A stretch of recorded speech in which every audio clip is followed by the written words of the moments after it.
미국 LA에서 올림픽이 있었던 때의 일입니다. 그때 중국 선수 하나가 다이빙 종목에서 금메달을 땄어요.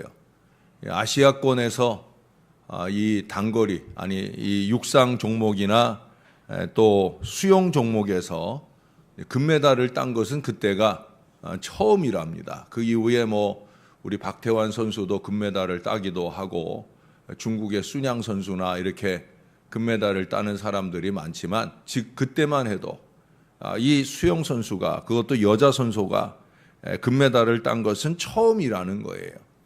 아주 유연하고 침착한 자세로 멋진 폼을 내며 그 다이빙에 성공해서 금메달을 딴 이 중국 선수에게 한 기자가 물었습니다.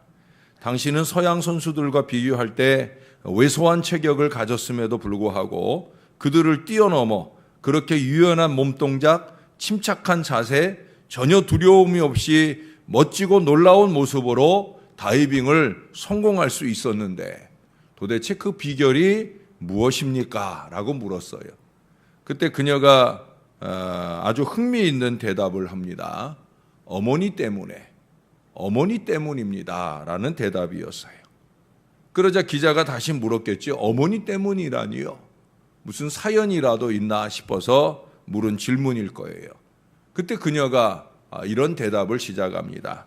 그녀가 어렸을 때 그녀는 100m 경주를 좋아했다고 합니다. 그래서 경주에 자주 나가게 되었는데 이상하게도 그녀는 경주에 나갈 때면은 자주 잘 넘어졌다는 거예요. 그래서 매번 입상권 안에 들지 못하고 돌아와야 했다는 거예요. 늘 자신의 경주를 지켜보는 어머니 앞에 늘 송구한 마음으로 설 때마다, 그때마다 이 어머니는 한결같이 이렇게 말했다는 거예요. 사랑하는 딸아, 나에게는 네가 1등하는 것은 문제가 아니다. 나는 네가 넘어져서 일어날 때 나는 그 모습이 더 아름답단다. 내가 일어나는 모습이 1등보다도 내게는 더 뿌듯했단다. 라는 말입니다. 그리고 그녀가 다이빙을 시작할 때 어머니는 걱정스러운 모습으로 와서 지켜봤다는 거예요. 때로는 실수하고 때로는 잘못하기도 하고 그때마다 어머니는 실망하는 이 딸을 향해 언제나 똑같은 말을 반복해서 했다는 거예요.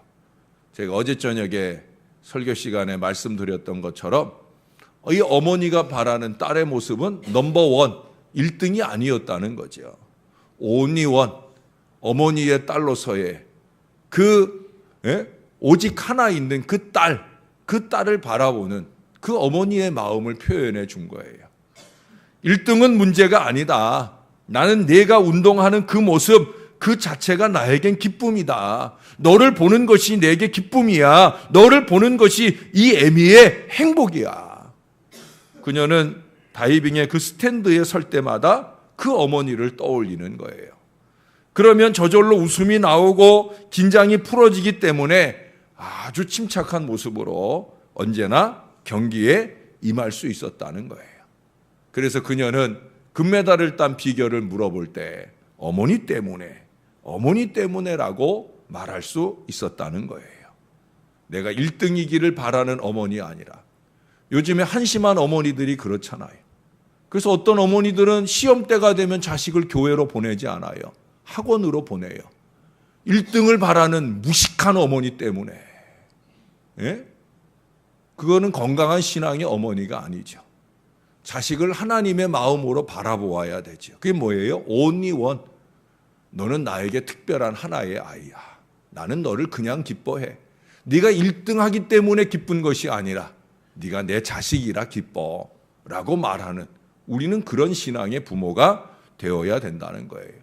저는 이 글을 읽으면서 이 어머니보다도 더 우리 하나님은 스바냐 3장 17절의 말씀처럼 우리 가운데 계시며 우리로 인해 기쁨을 이기지 못하여 하시며 우리로 인하여 즐거이 부르며 기뻐하시리라. 저는 분명히 그런 생각이 들었어요. 그래서 그 다음 설교를 쓰기 전에 하늘 하나님을 바라보면서 다시 한번 제 마음에 즐거움을 누리는 시간이 되었습니다. 맞아요, 여러분. 욥을 향해서도 마찬가지예요. 여호와께서는 욥을 기쁘게 받으셨다고 어제 우리가 9절에 보았잖아요. 여호와께서 욥을 기쁘게 받으셨다. 어제 제가 강조해드린 두 가지 열쇠, 하나님만 바라고 철저히 회개하고 이런 이유들 때문만 아니에요. 이런 이유들이 아니더라도 하나님께서는 우리를 기뻐하신다는 거예요. 왜? 하나님은 우리의 아버지시기 때문이라는 거죠. 다만 우리가 우리의 모든 실패를 탈탈 털고 의연히 일어서길 기대하고 바라신, 그래서 기다리시는 바로 우리의 아버지시라는 거예요. 우리는 그 하나님의 기대를 저버리지 않는 하나님의 자녀가 되어야 하는 겁니다. 그래서 어제 저녁에 바로 그 말씀을 드린 거예요. 성령이 우리 안에서 우리를 증언하시는 가장 첫 번째 증언이 뭐냐? 너는 내 자녀다. 하나님의 자녀다 하는 사실을 우리로 하여금 알게 하시는 이 증언의 역사를 우리 안에서 이루신다는 거예요. 사랑하는 여러분, 어제 8절 중간에 보면은 그런 말씀이 있죠. 내 종 욥이 너희를 위하여 기도할 것인즉 내가 그를 기쁘게 받으리니라고 했어요. 불편과 염려와 심적 고통을 안겨준 이 세 친구들이 이제 하나님의 심판을 면하기 위해 욥에게 와서 기도 부탁을 하면 욥이 그의 마음에 있는 모든 사사로운 감정은 다 뒤로 하고 이들을 위해서 기도해 줄 것이라. 그게 누구의 확신이에요? 하나님의 확신이에요. 욥은 너희들보다 낫다는 거죠. 욥은 내가 바라는 대로 분명히 그렇게 할 것이다. 너희들이 아무리 많은 말로 욥을 괴롭혔어도 욥은 너희들이 기도 부탁하면 얼마든지 기도해 줄 사람이다. 하나님이 확신하고 있는 거예요. 욥이 그렇게 중보하면 욥을 봐서라도 용서해 주시겠다 하는 그 말씀이에요. 자, 오늘 10절의 시작은 이렇습니다. 욥이 그의 친구들을 위하여 기도할 때, 할렐루야, 하나님의 바람대로, 하나님의 사람은 이처럼 하나님의 기대를 저버려서는 안 되는 거예요. 아까 말씀드린 중국 선소도 그 어머니의 말없는 기대를 더 풍성히 채워드리려고 최선을 다하고 결국에는 금메달도 딴 것처럼 우리 역시도 그렇게 하나님의 기대가 뭐예요? 이처럼 열심히 있는 기도 생활하는 거, 예배 생활하는 거, 아니면 그 어떤 헌신의 요청이든지 다 만족시켜 드릴 수 있는 최선의 노력이 필요하지 않겠습니까? 할 수 있느냐 없느냐 이게 아니에요. 그냥 하면 되는 거예요. 잘하냐 못하느냐 하나님은 그걸 중요하게 생각하지 않는다니까요. 그냥 하는 거예요. 아버지 뜻대로. 아버지가 원하시니까 그냥 원하시는 그대로 하는 거예요. 욥이 그렇게 아버지의 뜻대로 벗들을 위해서 기도했어요. 그때 그 다음 구절을 보셔요. 뭐라고 그럽니까? 여호와께서 욥의 곤경을 돌아보시고 여호와께서 욥에게 이전 모든 소유보다 갑절이나 주신지라. 할렐루야. 우리는 지금까지 욥기를 막연하게 생각했죠. 뭐라고 생각했어요? 욥이 고난 중에 믿음을 지켰다. 이게 그의 갑절 축복의 이유가 되었다. 물론 전혀 틀리진 않아요. 그러나 우리가 지금까지 욥기를 쭉 보니까 욥이 한결같이 믿음만 지켰어요? 아니잖아요. 이 어리석은 친구들의 충동에 의하여 욥이 감정이 일어나고 그래서 안타까운 신앙의 모습을 보이는 순간도 있었어요. 그러니 그것만으로 하나님이 갑절의 축복을 주셨다라고 보기는 어려운 거예요. 저는 마지막에 보여준 이 모습, 더 중요한 이 한 가지, 전 이걸 덧붙이기를 주저하지 않아요. 그것은 뭐예요? 바로 이 욥의 중보 기도입니다. 아버지의 뜻대로 하는 중보 기도예요. 내 생각대로 하는 기도 생활이 아니라 아버지의 뜻대로 이 밑갈맞은 이 친구들을 위해서도 내가 기도하기를 원하시는 아버지의 뜻대로 하는 바로 그 중보 기도예요. 그 벗들은 앞에서도 우리가 말씀드렸지만 결코 우호적인 대상이 아니잖아요. 욥이 그들을 떠올리면 마음에 친근하여 중보 기도의 열망이 막 뜨겁게 일어나는 그런 사람들 아니잖아요. 그러나 욥은 하나님께서 부여해 주신 그 중보적 사명에 충실합니다. 하나님이 원하시니까. 참 미운 인생들이지만 하나님이 원하시니까 무릎 꿇는 거예요. 그들을 위해 기도하는 거예요. 저도 목회자로서 그 사명에 충실하려고 노력합니다. 뭐 이 교인은 나한테 잘하니까 내가 갑절로 기도하고, 저 교인은 생각만 해도 넌더리가 나니까 기도 안 하고, 그건 목사 아니죠. 그런 사람의 무릎 꿇음은 하나님이 귀 기울이지 않으신다는 걸 저는 누구보다 잘 알아요. 그래서 저에게는 똑같습니다. 예? 누구나 똑같습니다. 여러분들은 세상적 사고나 이기적 사고에 근거해서 우리 목사님은 날 위해 기도 안 할 거야 라고 생각하실 분, 이 새벽에 오신 분들 가운데는 없겠지만 혹시 그런 분들이 여러분 곁에 있다고 하면 꼭 얘기해 주세요. 우리 목사님은 목사님이야. 예? 욥과 같기를 소원하는 목사님이야. 아버지 뜻대로 내게 주신 사명에 충실하기를 원하는. 왜? 이 욥기를 보니까 그것은 그 친구들을 살릴 뿐만 아니라 본격적으로 하나님께서 축복하시는 계기가 되잖아요. 이것이 바로 중보기도의 유익입니다. 우리가 흔히 누이 좋고 매부 좋고 님도 보고 뽕도 따고 이런 말을 하는데요. 바로 중보기도가 그런 기도예요. 여러분, 이웃을 위해 기도할 수 있기를 바랍니다. 교회를 위해서 기도하시기를 바랍니다. 폭염이나 가뭄, 나하고 아무 상관도 없어 보이는 그들을 위해서. 이 폭염과 가뭄을 이겨보려고 그 밭에 물 뿌리기를 쉬지 아니하며 이 떼약볕에 애쓰고 수고하는 우리가 아는 그분들을 위해서만 아니라 우리가 모르는 그분들을 위해서도 저나 여러분들이 기도로 깨어난 이 아침에 딱 한마디라도 좋아요. 하나님, 한 줄기 구름 기둥을 좀 보내주셔요. 그늘이라도 좋고 그로 인하여 내리는 한 방울의 비라도 좋습니다. 하나님 좀 내려주세요. 이 간절한 바람과 기도가 저와 여러분에게 있어야 될 줄로 믿습니다. 왜 그래요?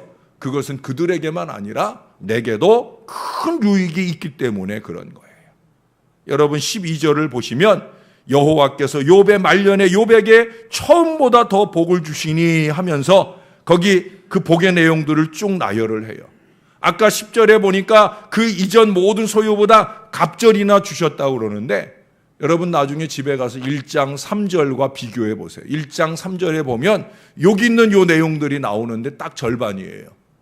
그것에 비해서 딱 2배. 양은 7,000마리였는데 14,000마리로. 이런 식으로 정확하게 딱 2배씩이에요. 16절에 보면 그 후에 욥이 140년을 살며 아들과 손자 4대를 보았고, 일반적으로 이 욥이 고난받을 때 나이를 70세로 추정을 하는데 그로부터 그의 생명이 그때까지보다 2배를 더 살았다. 210세를 살았다는 거예요. 같은 시대에 살았던 아브라함이 175세를 살았거든요. 그 믿음의 조상 아브라함보다도 35년을 더 살은 거예요. 그 당시는 장수가 다산이 축복인데 이걸 다 누렸다는 얘기예요. 17절에 나이가 차서 죽었다라는 말은 그야말로 천수를 누렸다는 거죠. 하나님께서 이 땅에서 허락하신 생명의 기한을 평안히 다 마친 걸 의미하는 거예요. 제가 전에 우리 어르신들께 기도 하나 가르쳐 드렸는데 기억나셔요? 8899-123 하게 하옵소서. 그게 뭐라고 그랬어요? 88하게 99세까지 살다가 하루 이틀 알다가 3일째 하나님 부름 받도록. 따라해 보세요. 8899-123. 야, 그러고 싶은 모양이네. 따라 하시네. 예? 여러분 다 그러시기를 바랍니다. 사시되 시름시름 앓으면서 살지 마시고 팔팔하게 사시다가 그저 하루 이틀 하루 이틀도 아니에요. 제가 아는 어떤 분은 8시간, 9시간 병원에 가서 조금 앓다가 그러다 부름 받아요. 그게 어쩌면 요즘 시대 가장 자식을 잘 사랑하는 모습일 수 있죠. 나를 위해서만 아니라 내 자식들을 위해서. 여러분, 그것도 그냥 마친 게 아니라는 얘기예요. 예? 우리가 12절에서 말년에 즉 마지막에 처음 복보다 더하게 하셨다고, 나중에 더 좋은 인생으로 끝냈다는 거예요. 여러분, 우리가 왜 젊어 고생을 사소해요?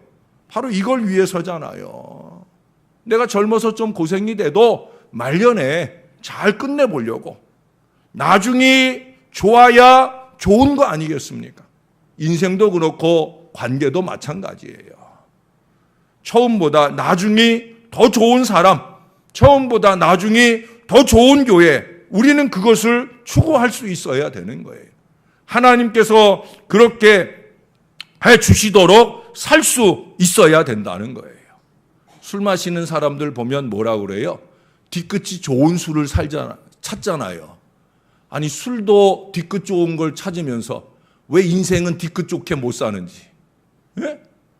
인생도 좀 뒤끝 좋게 살아야 될 거 아니에요. 끝이 좋은 인생을 살기 위해서 노력해야 될 거 아니에요. 그 비결이 어디 있어요? 하나님 말씀에 있는 거예요. 아버지 뜻에 있는 거예요. 욥처럼 아버지 뜻을 찾고 그 뜻대로 살면 흐리지 않은 인생, 선명하게 천국이 보장되고, 오늘 욥에게처럼 갑절의 축복이 보장된 그 마무리가 이루어지게 되어질 줄로 믿습니다. 저도 이 욥기의 마지막 설교를 여러분들에게 잘 해보려고 지금 노력하고 있는데, 노력하는 게 보이나 몰라요. 제가 왜 그렇습니까? 제가 늘 자주 말씀드리잖아요. 끝이 좋아야 시작도 좋은 것이다.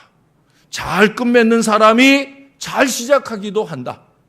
저는 저의 목회 여정 중에 이것을 잊지 않고 살려고 노력을 했어요. 제가 어느 교회에서 마무리를 하든 그 끝을 잘 마무리하고 새로운 시작을 주님이 열어주시기를 바라는, 결국 시작을 열어주시는 분은 하나님이셔요. 그 하나님이 오늘 욥을 보실 때처럼 기쁘게 생각이 드셔야 새로운 시작을 잘 열어주는 거예요. 그래서 우리는 끝을 잘 맺어야 되는 겁니다. 사랑하는 여러분, 이제 욥기를 끝냅니다.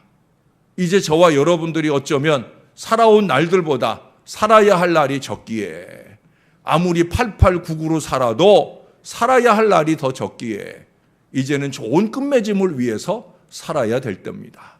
사랑하는 여러분, 새로운 시작, 천국에서의 행복한 시작을, 그 천국에서의 행복한 시작만 아니라 이 땅에서의 또 다른 시작을 제대로 잘 열어가기 위하여 오늘 우리가 맺어야 할 마무리가 있다고 하면, 그것이 이제 45주년을 기념하는 이 행사 가운데 마지막 우리 사랑 나눔 바자회, 또 이제 앞으로 남은 3분의 1 올해의 남은 기간들, 그리고 우리의 남은 생애까지라도 주님이 기뻐하시도록 아름답게 살아내는 이 믿음의 결단이 이 아침 주님께 드려지는 저와 여러분 될 수 있기를 우리 구주 예수님의 이름으로 간절히 축원합니다. 기도하겠습니다. 좋으신 아버지, 감사합니다. 욥기의 말씀들, 성경의 그 어떤 말씀이라도 버릴 것이 없는 말씀이지만 이 욥의 일대기를 통해, 고난의 어려움들에 대한 기록들을 통해 우리가 좋은 도전을 받게 해주시니 감사합니다. 욥의 좋은 얘기는 앞부분과 뒷부분 조금입니다. 나머지는 욥이 어려울 때입니다. 욥이 괴로울 때입니다. 욥이 실패할 때입니다. 욥이 좌절할 때입니다. 욥이 하나님 앞에 불충하게 행하는 모습들도 있었습니다. 왜 이런 얘기들을 수십 장 장황하게 우리 하나님이 기록해 놓고 우리로 하여금 상고하게 하시겠나이까? 거울을 삼으라고. 실패를 거울 삼아 실패하기를 원하는 것이 아니라 실패를 거울 삼아 성공하라고. 무엇보다 욥이 보여준 실패의 연속 속에서도 하늘 하나님을 바라보고, 무엇보다 하늘 하나님이 아버지의 마음으로 욥을 기다리시고 욥에게 위기 개입해 주시고 그 욥을 일으켜 세워주시는 이 놀라운 은혜를 바라보라고 우리 하나님께서 이 말씀을 다시금 우리에게 더하여 주시니 감사합니다. 하나님, 어렵게 시작했지만 아름답게 마무리하는 욥을 보며 우리가 그냥 부러워하기만 하지 않겠습니다. 우리도 욥처럼 중보기도하는 인생을 살게 하여 주옵소서. 지금까지 누군가의 기도로 내가 살았다면 이제는 나의 기도로 누군가를 살리는 은총의 삶을 살아가게 도와 주옵소서. 욥처럼 나에게 해코지를 하고 나에게 어려움을 끼친 사람들을 위해서라도 기도할 믿음, 하나님 그 믿음을 우리에게 더하여 주옵소서. 그것이 기도하는 사람의 자세인 것을 부족한 종이 늘 잊지 말게 도와주시고 여기 사랑하는 주의 모든 자녀들이 잊지 않고 행하게 도와 주옵소서. 우리의 입술에서 나오는 언어들이 불평이나 원망보다 감사와 기도로 찬송으로 넘쳐나게 도와 주옵소서. 그 모든 일을 기뻐하시는 하나님의 축복이 우리의 이후의 삶 가운데 더욱더 풍성하게 나타나도록 은혜를 베풀어 주옵소서. 축복을 나타내 주옵소서. 이제 욥기를 마무리하고 내일부터 시편의 역사를 또 열어가고자 합니다. 상당히 긴 기간 동안 시편의 말씀을 상고할 때 날마다 은혜 받는 새벽을 깨우게 도와 주옵소서. 기도가 더 뜨거워지게 하시고 찬송이 더 풍성해지도록 우리 하나님 도와 주옵소서. 우리 성장 미아 위원들이 오늘 하루 주님의 위로를 받으러 갑니다. 하나님, 올여름 많이 더웠습니다. 하루 종일 주의 전을 위해 땀 흘리고 수고하는 그 모든 것들을 주님이 다 보셨습니다. 주님이 다 기억하십니다. 하나님, 그렇게 눈부신 수고를 아끼지 않는 이들을 위로하는 하루, 하나님 안전한 걸음 되게 하시고 행복한 걸음 되게 하여 주시옵소서. 기타 여러 가지로 교회를 위해 쓰고 수고하는 모든 손길들도 동일한 은혜로 위로하시며 하늘의 축복을 날마다 더해 주시는 우리 은혜로운 신월 제일교회 되도록 주님께서 함께하여 주옵소서. 감사합니다. 예수님 이름으로 기도합니다. 아멘.